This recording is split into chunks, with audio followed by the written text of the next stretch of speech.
हे समज कधी संपणार? बाळा, ज्या गोष्टी करता तुझा जन्म झालाय, ज्या गोष्टी करता तुझं लग्न झालंय,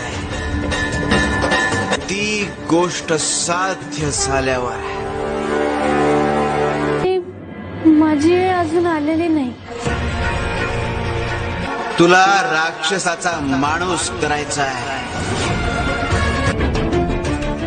बाळा, तुझी ताकद काय आहे हे तू नको ठरवूस, ते आम्ही ठरवू. फक्त एक गोष्ट लक्षात ठेव, प्रवास लांबचा आहे,